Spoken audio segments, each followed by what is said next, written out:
નહીં અરે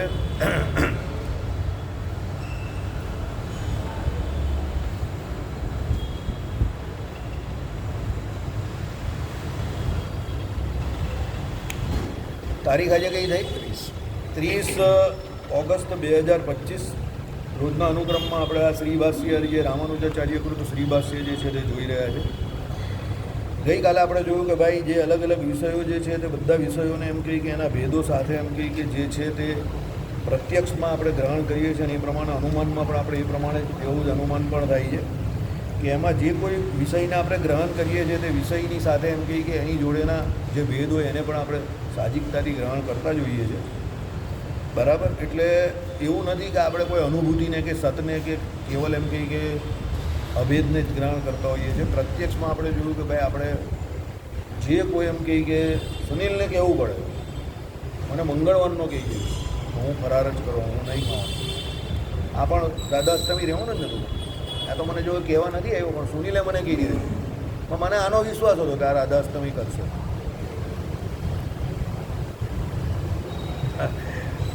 બરાબર. એટલે મેં એને પૂછ્યું જ નહીં, મને ખબર હતી એ કરશે. પેલું 1000 ગણું કર્યું એટલે એ કરવાનું મને ખબર. મને તો ખબર હતી કે 1000 ગણું ફળ છે. હા મને ખબર હતી. મને પણ ને પહેલાં કોઈ રહેતું જ નહીં હતું ને. આ તો હમણાં હરિપ્રકાશ શાસ્ત્રીએ ચાલુ કર્યું એટલે બધાએ ચાલુ કરી દીધું. ચાલુ કર્યું એ બરાબર વાત છે, આપણે ના નહીં પાડતા. પણ તમે બોર્ડ જોવો છો આટલા વખતથી હું તમને મોકલું છું તો તમે મને કહેવા તો આવો કોઈ સમજો. આપણે દિવસ ફેરવી નાખીએ. પેલા મહેશભાઈ આવતા રવિવારે રાત્રે હા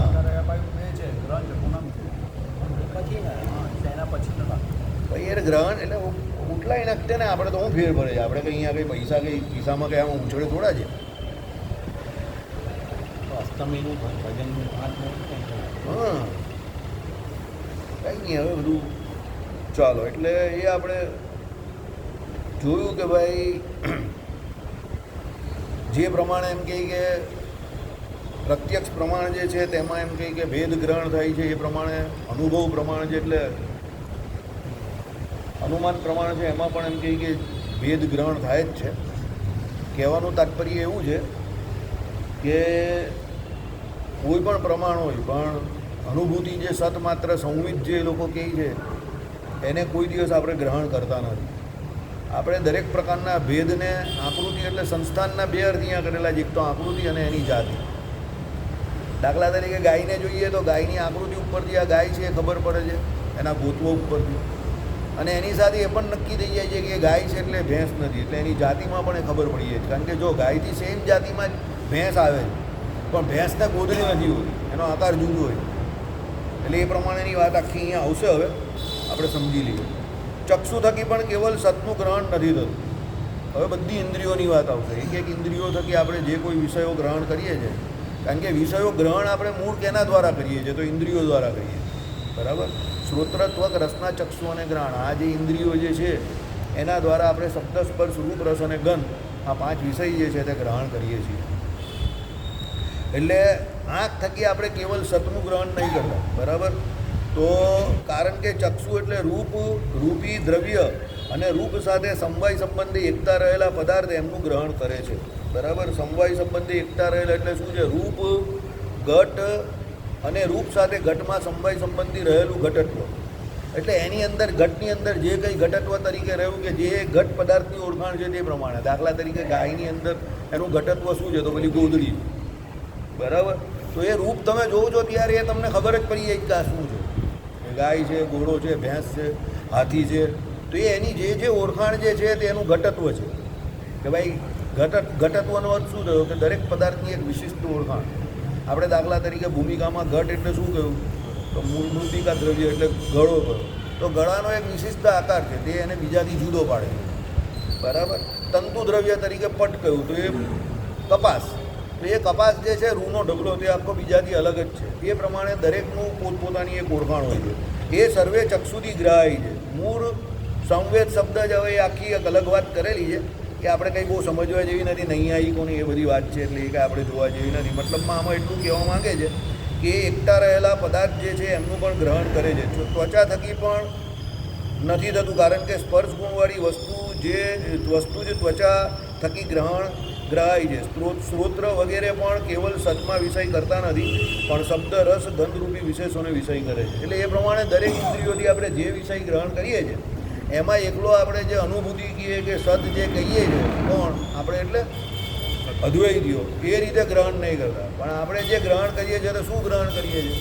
આપણે પ્રત્યક્ષ પ્રમાણથી કે અનુમાન પ્રમાણથી જે ગ્રહણ કરીએ છીએ તે બધું એ ભેદ સાથે જ બધું ગ્રહણ કરીએ છીએ. ભેદ સાથે મીન્સ કે ભાઈ જે પદાર્થને ગ્રહણ કરીએ છીએ એનો વિરોધી પદાર્થ એ નથી, એ પેલો પદાર્થ ગ્રહણ કરીએ છીએ એટલે નક્કી થઈ જાય છે. બરાબર? કે દાખલા તરીકે ગાયને જોઈએ તો ગાયને જો એટલે જ નક્કી થઈ ગયું કે ભાઈ ભેંસ નથી કે ઘોડો નથી. એટલે એ પ્રમાણે જે વિષય જે તે ઇન્દ્રિયોના હોય, કારણ કે વિષય જે ગ્રહણ કરવાના છે તે શબ્દ સ્પર્શ રૂપ રસ અને ગંધ, તે પાંચે પાંચ વિષય શ્રોત્રત્વ રસના ચક્ષુ અને ગ્રહણ એ 5 ઇન્દ્રિયો દ્વારા ગ્રહણ થાય છે. અને એ 5 ઇન્દ્રિયો દ્વારા જે વિષય ગ્રહણ થાય છે તે બધા વિષય જે ગ્રહણ થાય છે તે વિષય જે હોય છે તે એ પ્રમાણે જ એને ગ્રહણ કરે છે. કે ભાઈ આંખથી જોવું તો એ આંખથી જે ગાય તો ગાયને જે ઓળખે, તમારે ગાયને શોધવા તમે ગયા હોવ તો તમે ગાયને જ શોધો, ભેંસને ના શોધો. જો બધું સરખું જ હોય અદ્વૈતીઓ પ્રમાણે તો પછી તમે ગાયની જગ્યા પર ભેંસને શોધીને ચાલ્યા જાઓ તો પણ તમને ઓકે જ લાગે, કે ગાયની જગ્યા પર ઘોડાને શોધીને લખો તો પણ સરખું જ લાગે. પણ ભેદ જે છે તે તમને ખબર છે, અને ભેદ જે છે તે પ્રત્યક્ષ તમે ગ્રહણ કરી શકો છો. એટલે ગાય એટલે તમે ગાયને જ શોધો, ઘોડો એટલે તમે ઘોડાને જ શોધો, અને ભેંસ એટલે તમે ભેંસને શોધો, અને હાથી એટલે તમે હાથીને શોધો. અને એ 4 જુદા જુદા હોય તો એ 4 ભેદ તમને ખબર છે, અને એ 4 જુદા પણ તમે ઓળખી શકો છો. એટલે જે જ્ઞાન જે છે એના દ્વારા તમે બધાને ઓળખો છો. બરાબર? એટલે જ્ઞાન જે છે તે પ્રત્યક્ષ પ્રમાણ જે કોઈ વિષય વસ્તુનું જ્ઞાન થાય છે તમને, એમાં એના ભેદ સહિત બધું જ્ઞાન તમને થાય જ છે. એમાં કોઈ એવી અનુભૂતિ કે એવું કંઈ હોતું નથી કે સતની જ અનુભૂતિ કેવલ થાય. બરાબર? ચાલો. માટે કેવલ સતનું ગ્રહણ કરે એવું અત્રે કંઈ પણ જણાતું નથી. આવી સતનું ગ્રહણ કરવું એટલે શું? નિર્વિશેષ, અભેદ, સર્વત્ર બ્રહ્મ, એમ એ સતનું ગ્રહણ કરવું એમ. એટલે અદ્વૈતીઓ જે એમ કહે છે કે વાસ્તવિકતામાં પ્રત્યક્ષ પ્રમાણ પણ જે કોઈ હોય છે તે બધા એમ કહે કે તમે કોનું? સતનું એટલે બ્રહ્મનું જ ગ્રહણ કરો છો. બરાબર? એવું એ લોકોનું માનવું છે. પણ એ ખોટી વાત છે. આપણે કંઈ બ્રહ્મનું ગ્રહણ કરતા નથી. પ્રત્યક્ષ પ્રમાણથી જોઈએ તો જે તે વસ્તુના જે તે આકાર હોય તે આકારે સહિત એ વસ્તુને જ ગ્રહણ કરીએ છીએ. ભાઈ પુસ્તક તો એ પુસ્તકને ગ્રહણ કરીએ. પુસ્તકમાં બી કઈ પુસ્તક? ચાલો ભાઈ, પુસ્તક તો એક બહુ મોટો શબ્દ છે. તો જાતિ તરીકે જોવા જઈએ તો પુસ્તકમાં ઘણા બધા પુસ્તક આવે. તો એ પુસ્તકમાં હું તમને કહું કે ભાઈ રામાનુજ ભાષ્યવાળું પહેલો ભાગ, તો પહેલો ભાગ લઈને આવી નિગમ. તો પુસ્તક તો ઘણા બધા જ એના ઘરે. તો એમાંથી આ જ કેમ લાવ્યો? કારણ કે આ પુસ્તકની એક ઓળખાણ છે, અને એ ઓળખાણને કારણે આ જ પુસ્તક લાગ્યું. બરાબર? ચાલો. એટલે શું કહ્યું કે ભાઈ વળી પ્રત્યક્ષ થકી નિર્વિશેષ કેવલ સતનું ગ્રહણ થઈ જતું હોય તો નિર્વિશેષ કેવલ સત બાબત આગમ પ્રમાણ શબ્દ પ્રમાણ વેદ જાણેલું જ જણાવે. એટલે તેથી જ ફક્ત અનુવાદક જ ઠરે. હવે સમજવા જેવું છે અહીંયા કે ભાઈ જો પ્રત્યક્ષ થકી નિર્વિશેષ કેવલ સતનું ગ્રહણ થતું હોય તો નિર્વિશેષ કેવલ સત બાબત આગમ પ્રમાણ એટલે શબ્દ પ્રમાણ વેદ જાણેલું જ જણાવે. તેથી તે ફક્ત અનુવાદક જ ઠરે. અનુવાદક જ ઠરે એ કેવી રીતે તે સમજવા જેવું છે.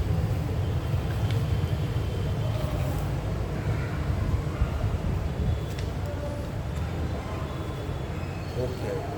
બંને પક્ષના વેદાંતિઓ પ્રમાણનું લક્ષણ અન દિઘતાર્થ ગંતુ એટલે ન જાણેલું જણાવે તે એવું માને છે. સઘળા પ્રત્યક્ષનો વિષય કેવલ નિર્વિશેષ સત જ હોય તો પછી શાંકર મત પ્રમાણે પણ નિર્વિશેષ સતનું પ્રતિપાદન કરનાર જે શબ્દ પ્રમાણ તેણે એને નવું જણાવવાનું શું રહે? એ જે જાણેલું છે તે જ ફરીથી કહે છે. અનુવાદકત્વ અર્થાત એ પ્રમાણ જ નવું યથાર્થ જ્ઞાન આપનારું સાધન જ રહેતું નથી. સમજો, પેલાને જ્ઞાન થઈ ગયું ઓલરેડી કે ભાઈ હું બ્રહ્મ છું, તો પછી એને શાસ્ત્રમાંથી જાણવાનું કાં કહી રહી છે? અદ્વૈતીઓ તો એમ જ કહી છે કે જ્યારે તમને એવું જ્ઞાન થાય કે તું બ્રહ્મ છે એટલે તારું અજ્ઞાન ટળી ગયું, એટલે પૂરું થઈ ગયું.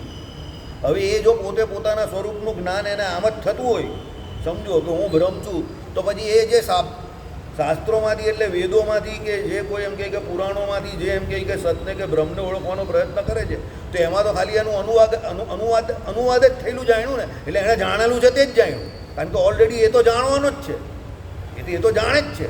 તો પછી એને પુસ્તકમાંથી જાણવાની એટલે શબ્દ પ્રમાણની કોઈ જરૂર જ નહીં રહેતી. સમજા મારી વાત?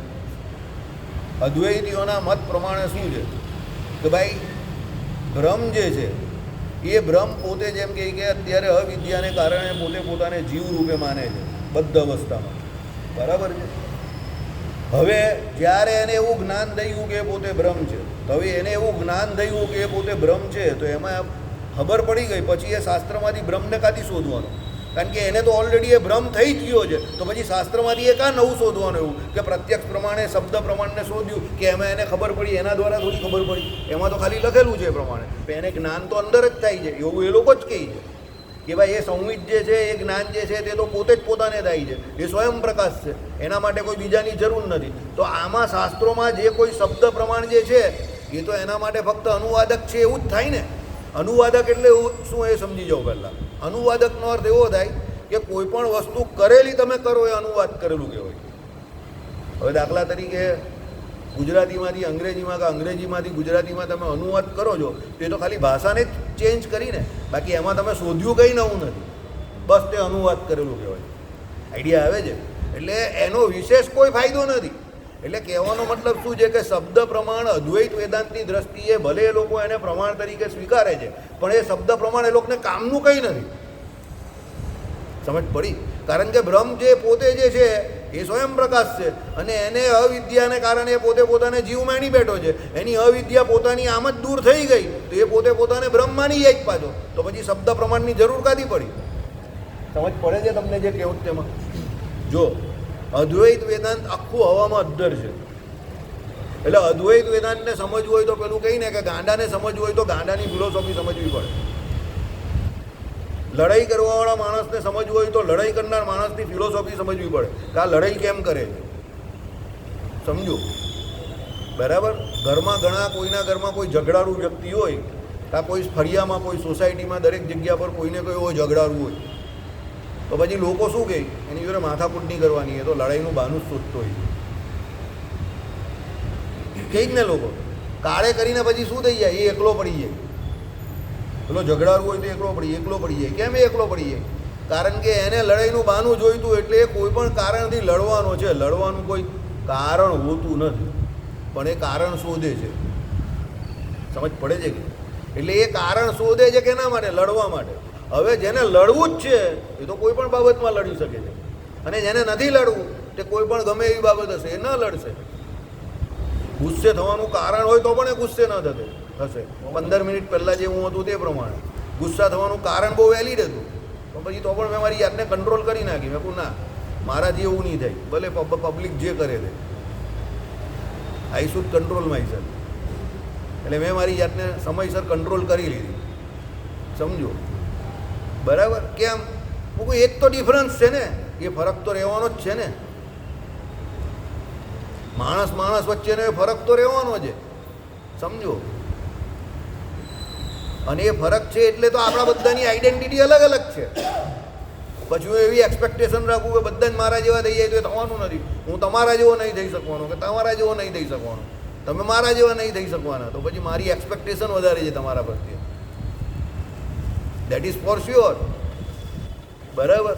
તો પછી મારે મારી એક્સપેક્ટેશન પર નિયંત્રણ રાખવું પડે ને.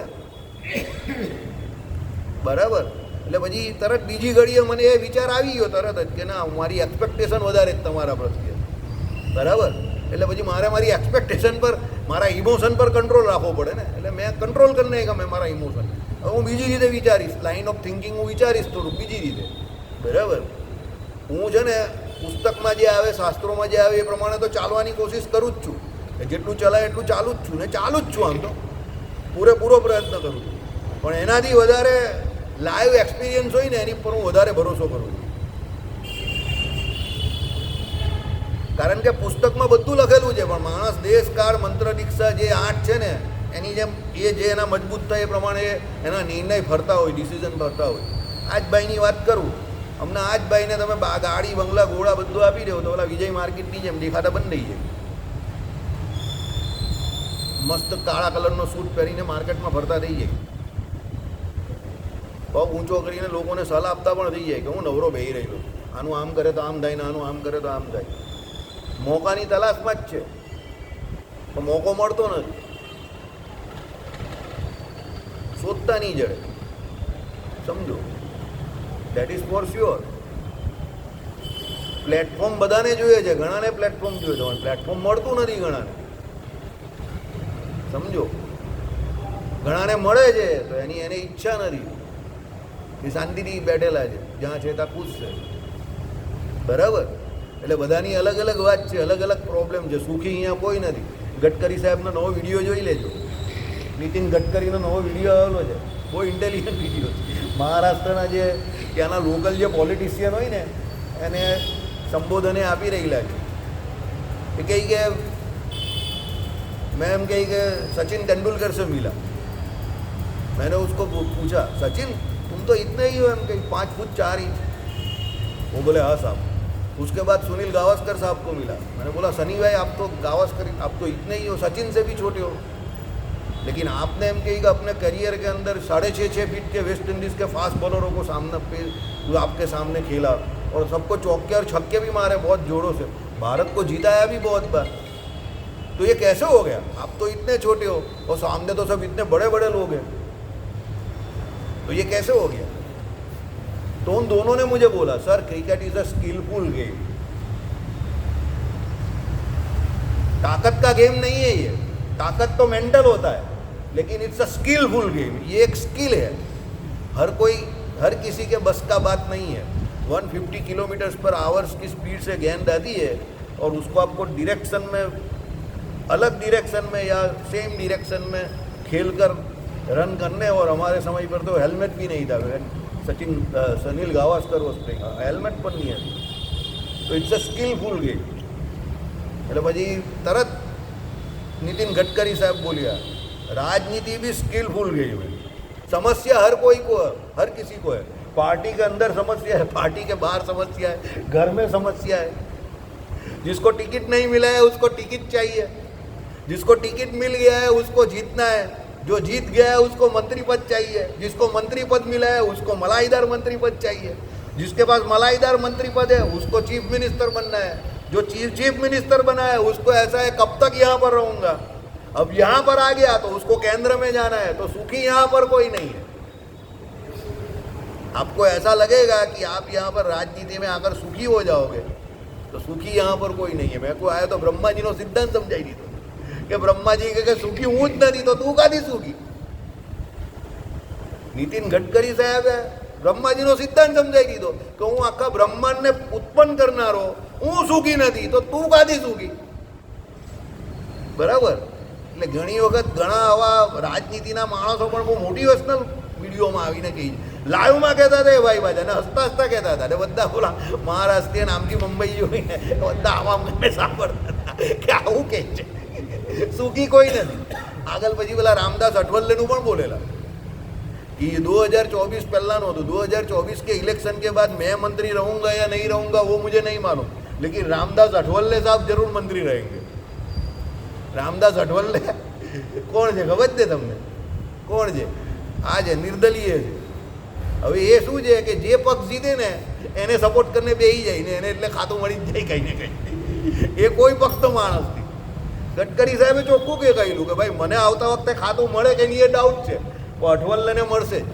એટલે આવી વાત છે એમ. આપણી કેપેસિટી હોય ને બધાની અલગ અલગ કેપેસિટી હોય.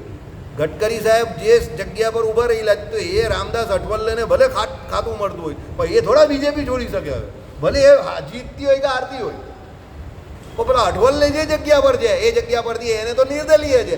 જે જીતે તેને હું તો સપોર્ટ કરી દેવા ભાઈ, મને મારું ખાતું જોઈએ. સમજ્યા હું જે કહેવા માંગુ જ છે? હું બીજેપીમાં બેઠેલો સ્ટ્રોંગ માણસ, હું જીતું કે હારું મારે તો શો ચલાવવાનો છે. તમારામાં ઘણા બધા એવા નિર્દલીય છે કે તમે લોકો તો તમારા હિસાબે આવી શકો તો આવો, નહીં આવો તો કંઈ નહીં, તમને કાં કંઈ ફરક પડે છે? તમે તો નિર્દલીય છો. તમારે થોડી એવી જવાબદારી છે કે આવવાનું કે ના આવવાનું, કે જવાનું કે ના જવાનું. મારે તો શો ચલાવવાનો છે, એટલે મારે તો હારવાનું છે કે જીતવાનું છે, પણ શો તો મારે ચલાવવાનો જ છે. બરાબર? આજે આપણે પૂરું કરી દઈશું ભાઈ, આજે તમારી ચેષ્ટા નહીં બગાડો. ચાલો, એટલે શું કહ્યું કે ભાઈ એ પ્રમાણે જણેલું જ જણાવે, તેથી તે ફક્ત અનુવાદક જ ઠરે. આ પ્રમાણે અનુવાદક ઠરેલું કહેવાય. બરાબર? ચાલો, તથા કેવલ સતરૂપે બ્રહ્મને પ્રમેયપણું જ આવે. એટલે શું છે કે બ્રહ્મ જે છે તે ફક્ત શું થઈ જાય? સતરૂપે વિષયપણું, જે સાંકર વિદાય વેદાંતિઓને અનિષ્ટ છે, ઇષ્ટ અને અનિષ્ટ. એટલે બ્રહ્મ પોતે ખાલી એક વિષય જ થઈ જાય. એકચ્યુઅલી સાંકર વેદાંતિઓમાં વિષય જેવું તો કંઈ, કારણ કે એમાં તો એ લોકોને વિષય તો માનીએ જ નથી ને. વિષય તો આપણા રામાનુજ વેદાંતમાં જ આવે છે કે ભાઈ વિષય એટલે શું? તો જ્ઞેય. એને જાણનાર કોણ? તો જ્ઞાતા. અને જે જાણવાનું તે જ્ઞાન. પણ એવો વિષય તરીકે આ લોકો તો કંઈ લેતા નથી. આ લોકો તો બ્રહ્મ એટલે બ્રહ્મ, બરાબર.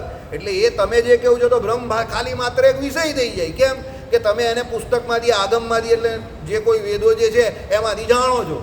ને તમારા કહેવા મુજબ તો એવું છે કે બ્રહ્મ જે છે તે પોતે પોતાને ઓળખે છે, તે પોતે જ પોતાને ઓળખે છે. એટલે એને જાણવા માટે કોઈ બીજાની જરૂર પડતી નથી. શ્રીપતિમ શ્રીધરમ સર્વદેવેશ્વરમ ભક્તિ